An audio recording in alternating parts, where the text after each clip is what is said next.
പെസഹ വ്യാഴാഴ്ച, വലിയ വെള്ളിയാഴ്ചയുടെ തലേ രാത്രിയിൽ യേശുവും തൻ്റെ ശിഷ്യന്മാരും ഒരുമിച്ച് ചേർന്ന് ആചരിച്ച ഏറ്റവും അവസാനത്തെ പെസഹ.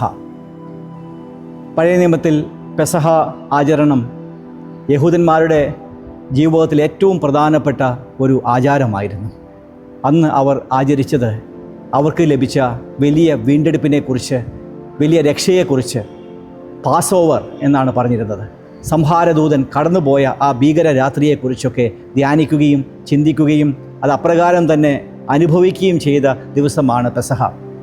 യേശുവും യഹൂദ പാരമ്പര്യമനുസരിച്ച് തന്നെ തൻ്റെ ശിഷ്യന്മാരോട് ചേർന്ന് പെസഹ കഴിപ്പാനായിട്ട് പോയ ഒരു ദിവസമാണ്. അതിൻ്റെ ഓർമ്മയ്ക്കായിട്ടാണ് പെസഹ വ്യാഴാഴ്ച നാം ആചരിക്കുന്നത്. അന്നാണ് ലാസ്റ്റ് സപ്പർ എന്ന് പറയാറുണ്ട്. തൻ്റെ ശിഷ്യന്മാരുമായി ചേർന്ന് അവസാനം പെസഹ ആചരിക്കുകയും അവർക്ക് അപ്പം പകുത്തു കൊടുക്കുകയും ചെയ്യുന്ന ഒരു ദൃശ്യം. അതോടൊപ്പം ലോർഡ് സപ്പറിൻ്റെ ആരംഭം എന്ന് പറയാറുണ്ട്. അന്നു മുതലാണ് ക്രൈസ്തവ വിശ്വാസത്തിൻ്റെ കേന്ദ്രമായിരിക്കുന്ന, കേന്ദ്ര ആരാധനയായിരിക്കുന്ന വിശുദ്ധ തിരുവത്താഴം കർത്താവ് സ്ഥാപിച്ചത്. എൻ്റെ ഓർമ്മയ്ക്കായിട്ട് ഇത് ചെയ്യുവിൻ. ഓർമ്മയുടെ ഒരു പെരുന്നാളാണിത്. അവൻ താൻ കാണിച്ചു കൊടുക്കപ്പെട്ട ആ രാത്രിയിൽ തന്നെ അപ്പം എടുത്തു, സ്തോത്രം ചൊല്ലി നുറുക്കി അവർ കൊടുത്തുകൊണ്ട് പറഞ്ഞു, നിങ്ങളെല്ലാവരും ഇതിൽ നിന്ന് കഴിപ്പിൻ, ഇത് നിങ്ങൾക്ക് വേണ്ടി നൽകപ്പെടുന്ന എൻ്റെ ശരീരമാകുന്നു എന്ന് കർത്താവ് പറഞ്ഞതിൻ്റെ ആ ഒരു തുടർച്ചയായിട്ട് കൂടി വരുമ്പോഴൊക്കെയും ക്രൈസ്തവ വിശ്വാസികൾ ക്രിസ്തുവിൻ്റെ ശരീരവും രക്തവുമാകുന്ന ഈ വിശുദ്ധ സാക്രമന്തിൻ്റെ ഭാഗഭാക്കാകുന്നു. ലാസ്റ്റ് സപ്പറിൽ ആരംഭിച്ച ലോർഡ് സപ്പർ ഇന്നും നാം തുടരുകയാണ്. സമവീക്ഷണ സുവിശേഷങ്ങളിൽ 3 സുവിശേഷത്തിലും യേശുവിൻ്റെ അന്ത്യ അത്താഴത്തെക്കുറിച്ച്, പെസഹ ആചരണത്തെക്കുറിച്ച് കാണാമെങ്കിലും മോണ്ടി തേഴ്സ്ഡേ എന്ന പേര് നാം ഈ പെസഹ വ്യാഴാഴ്ചയ്ക്ക് ഉപയോഗിക്കാറുണ്ട്. മോണ്ടി തേഴ്സ്ഡേ എന്ന വാക്ക് വന്നിട്ടുള്ളത് മോണ്ടം നോവം, പുതിയ കൽപ്പന എന്ന അർത്ഥത്തിലാണ്. യോഹന്നാൻ്റെ സുവിശേഷത്തിൽ പെസഹ ആചരണത്തെക്കുറിച്ചുള്ള വിവരണങ്ങൾ കാണുന്നില്ല എങ്കിലും യേശു കാല് കഴുകുന്ന സെർവൻഹുഡിൻ്റെ, ഒരു സെർവൻ ലീഡർഷിപ്പിൻ്റെ കാഴ്ചയാണ് കാണാനായിട്ട് സാധിക്കുന്നത്. അവിടെ കർത്താവ് പറയുന്നുണ്ട്, ഞാൻ നിങ്ങളെ സ്നേഹിച്ചതുപോലെ നിങ്ങളും പരസ്പരം സ്നേഹിക്കുവിൻ. യോഹന്നാൻ്റെ സുവിശേഷം 13-ാം അധ്യായം 34-ാമത്തെ വാക്യം. അവിടെ വളരെ വ്യക്തമായിട്ട് ഇപ്രകാരം പറയുന്നുണ്ട്. ഈ സ്നേഹമാണ് തിരുവത്താഴമായിട്ട് നമ്മുടെ മുന്നിലേക്ക് വരുന്നത്. പ്രിയമുള്ളവരെ, ആ ദൃശ്യത്തിലേക്ക് നമുക്ക് നോക്കാം. അനംനസിസ് എന്നൊരു വാക്ക് നമ്മൾ ഉപയോഗിക്കാറുണ്ട്. അനംനസിസ് എന്നാൽ ഓർമ്മയാണ്. ഓർമ്മ എന്ന് പറയുന്നത് സജീവമായിട്ടുള്ള ഓർമ്മയാണ്. സജീവമായിട്ടുള്ള ഓർമ്മ പഴയ നിയമത്തിലേക്ക് വരുമ്പോൾ പെസഹാചരണത്തിൽ അത് കാണാനായിട്ട് സാധിക്കും. അവർ അന്ന് എപ്രകാരമായിരുന്നോ അവരുടെ പിതാക്കന്മാർ പെസഹ ആചരിച്ചത്, നിന്നുകൊണ്ട് ഭക്ഷണം കഴിക്കുക, ബെൽറ്റ് ഇട്ടുകൊണ്ട്, കാലിൽ ചെരുപ്പിട്ടുകൊണ്ട് ഭക്ഷണം കഴിക്കുക, അപ്രകാരം തിടുക്കത്തോടുകൂടെ പെസഹായിൽ ഭാഗഭാക്കാകുക, അതിൽ താങ്ക്സ് ഗിവിങ്ങിനായിട്ടുള്ള 4 കപ്പുകൾ ഉയർത്തുക, ഇതെല്ലാം പിന്നീടുള്ള തലമുറയും ചെയ്തുകൊണ്ടിരുന്നു എന്ന് നമുക്ക് കാണാനായിട്ട് സാധിക്കും.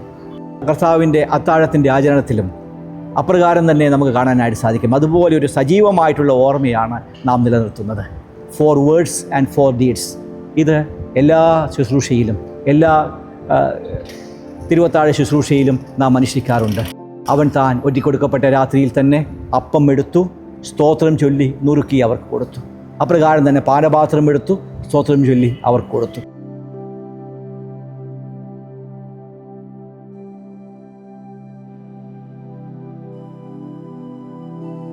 അത് വൈദികൻ ഉരുവിടുന്ന വാക്കുകൾ 1 കൊരിന്ത്യർ 11-ാമത്തെ അധ്യായത്തിലെ ആദ്യത്തെ റെക്കോർഡഡ് ആയിട്ടുള്ള യൂക്കറിസ്റ്റിക് സെയിങ്സ് ആണ് വൈദികൻ ഉപയോഗിക്കുന്നത്. അവൻ താൻ കാണിച്ചു കൊടുക്കപ്പെട്ട രാത്രി എന്ന് പറഞ്ഞു തുടങ്ങുന്ന ആ വാക്കുകൾ, യേശു പറഞ്ഞ വാക്കുകൾ അതേ രീതിയിൽ തന്നെയാണ് ഇപ്പോൾ ഉപയോഗിക്കുന്നത്. അപ്പം എടുക്കുമ്പോഴും വീഞ്ഞെടുക്കുമ്പോഴും പറയുന്നത് അവിടെ വൈദികൻ്റെ ശബ്ദമല്ല, വൈദികൻ്റെ വാക്കുകളല്ല, ക്രിസ്തുവിൻ്റെ വാക്കുകളാണ് വൈദികനിലൂടെ വരുന്നത്. ഇത് എൻ്റെ ശരീരം, ഇത് എൻ്റെ രക്തം. ഇത് പറയുന്നത് കർത്താവാണ്. കർത്താവിൻ്റെ ശരീരത്തിൻ്റെയും രക്തത്തിൻ്റെയും അംശികളാകുവാനാണ് നമ്മെ ക്ഷണിച്ചിരിക്കുന്നത്. എല്ലാ തിരുവത്താഴ ശുശ്രൂഷകളും ഓർമ്മിപ്പിക്കുന്നത് ലാസ്റ്റ് സപ്പറിനെയാണ്. ലാസ്റ്റ് സപ്പറിൻ്റെ അന്നു മുതൽ ഇപ്പോൾ അനുഷ്ഠിക്കപ്പെടുന്ന ഈ വിശുദ്ധ തിരുവത്താഴം വരെ വെർട്ടിക്കലായിട്ട് ഒരു ദർശനമുണ്ട്, വെർട്ടിക്കലായിട്ടൊരു കണക്ഷനുണ്ട്. ഇതെന്നു വരെ തുടരും, വീണ്ടും വരുവോളം അത് അനുഷ്ഠിച്ചുകൊണ്ടേയിരിക്കും. അതിന് ഒരു വെർട്ടിക്കലായിട്ടുള്ള ഒരു ഡയമെൻഷനുണ്ട്. ഈ തിരുവത്താഴം, ഈ പെസഹ വ്യാഴാഴ്ച ഈ ദേവാലയത്തിൽ മാത്രമല്ല ആചരിക്കപ്പെടുന്നത്. ഈ ലോകത്തുള്ള എല്ലാ ദേവാലയങ്ങളിലും ക്രൈസ്തവ വിശ്വാസത്തിൽപ്പെട്ട എല്ലാവരും ക്രിസ്തുവിൻ്റെ ശരീരത്തിൻ്റെയും രക്തത്തിൻ്റെയും ഭാഗഭാഗമാകുമ്പോൾ അതിനൊരു തിരശ്ചീനമായിട്ടുള്ള ഒരു തലമുണ്ട്, ഒരു ലംബമായിട്ടുള്ളൊരു തലവും ഒരു തിരശ്ചീനമായിട്ടുള്ള തലവും. ഈ ലോകത്തെ മുഴുവനും എല്ലാ വിശ്വാസികളെയും കർത്താവിൽ ക്രിസ്തുവിൻ്റെ അന്ത്യ അത്താഴത്തിൽ ബന്ധിപ്പിക്കുകയാണ്. അവൻ കാണിച്ചു കൊടുക്കപ്പെട്ട രാത്രി, വിശുദ്ധ തിരുവത്താഴത്തിൽ, ആദ്യത്തെ കർത്താവിൻ്റെ അത്താഴത്തിൽ, ആദ്യം നടത്തപ്പെട്ട ഈ ലോർഡ് സപ്പറിൽ ഏറ്റവും തിരക്കുള്ള വ്യക്തി യൂദാസായിരുന്നു. യൂദാസിന് ഇത് കഴിഞ്ഞാലും തിരക്കുകൾ കുറേ ഉണ്ടായിരുന്നു. നമ്മുടെ തിരുവത്താഴ ദിവസത്തിൽ ദേവാലയത്തിലേക്ക് വരുമ്പോൾ എന്തൊക്കെ തിരക്കുകളുമായിട്ടാണ് ദേവാലയത്തിലേക്ക് വരുന്നത്. അതുകൊണ്ട് തന്നെ എല്ലാ തിരുവത്താഴത്തിലും ഓർമ്മിപ്പിക്കപ്പെടുന്ന ഒരു രാത്രിയായിട്ട് അത് മാറുകയാണ്. കാണിച്ചു കൊടുക്കപ്പെട്ട രാത്രി, ഒറ്റിക്കൊടുക്കുകയും തള്ളിപ്പറയുകയും ചെയ്യുന്ന ആ വിശ്വാസികൾക്കായിട്ട്, ശിഷ്യന്മാർക്കായിട്ട് ഒരുക്കപ്പെട്ട തൻ്റെ ശരീരം, തൻ്റെ രക്തം. പ്രിയമുള്ളവരെ, നാം ആരും വിശുദ്ധരല്ല, നാം ആരും പൂർണ്ണരല്ല. കർത്താവിൻ്റെ മേശയിലേക്ക് വരുന്നുവെങ്കിലും നമ്മുടെ അപൂർണതയാണ് വ്യക്തമായിട്ട് വരുന്നത്. നമ്മുടെ അപൂർണതയും നമ്മുടെ കുറവുകളും മനസ്സിലാക്കുന്ന കർത്താവ് നമുക്കായിട്ട് ഒരുക്കുന്ന തൻ്റെ ശരീരവും രക്തവും നമുക്ക് പകർന്നു തരികയാണ്. മറ്റെല്ലാ ശിഷ്യന്മാരവിടെ ഉണ്ടായിട്ടും തന്നെ കാണിച്ചു കൊടുക്കുന്ന യൂദാസിനാണ് ആദ്യം അപ്പം മുക്കി കൊടുക്കുന്നത്. ചെയ്യാനുള്ളത് വേഗത്തിൽ ചെയ്യുക, അവനെ പറഞ്ഞു വിടുകയാണ്. അതിനുശേഷം ലോകത്തിൽ അനുഷ്ഠിക്കപ്പെടുന്ന എല്ലാ തിരുവത്താഴവും ഒറ്റിക്കൊടുക്കപ്പെട്ട ആ രാത്രിയുടെ നേർചിത്രങ്ങളാണ്. ഈ തിരുവത്താഴത്തിന് ശേഷം, ഈ പെസഹാചരണത്തിന് ശേഷം, ഈ മോണ്ടി തേഴ്സ്ഡേ ആചരണത്തിന് ശേഷം നമ്മൾ പോയിട്ട് ചെയ്യുവാൻ പോകുന്നത് എന്താണ് എന്നതിനെക്കുറിച്ചൊരു വീണ്ടും വിചാരം നമുക്ക് ആവശ്യമാണ്. എൻ്റെ ഓർമ്മയ്ക്കായിട്ട് ഇത് ചെയ്യുമ്പോൾ കർത്താവിൻ്റെ ആ രാത്രി, ഒറ്റിക്കൊടുക്കപ്പെട്ട രാത്രി ഓർക്കണം. നമ്മളൊരു ഒറ്റുകാരാവരുത്, നമ്മളൊരു തള്ളിപ്പറയുന്ന ആളാവരുത്. കർത്താവിൻ്റെ സാക്ഷികളായിട്ട് ജീവിക്കാനായിട്ട് നമുക്ക് സാധിക്കണം. മറ്റൊന്ന്, നാം നുറുക്കുന്ന അപ്പം. ഈ അപ്പം വൈദികൻ നുറുക്കുമ്പോൾ ബ്രോക്കൺ ബോഡി ഓഫ് ക്രൈസ്റ്റ് ആണ് റെപ്രസെൻ്റ് ചെയ്യുന്നത്. ക്രിസ്തുവിൻ്റെ നുറുക്കപ്പെട്ട ശരീരമാണ് ഇവിടെ നുറുക്കുന്നത്. ആ നുറുക്കപ്പെട്ട ശരീരത്തിലൂടെയോ ഒരു വൈദികൻ കാണുന്നത് ആരെയാണ്? Broken body of Christ.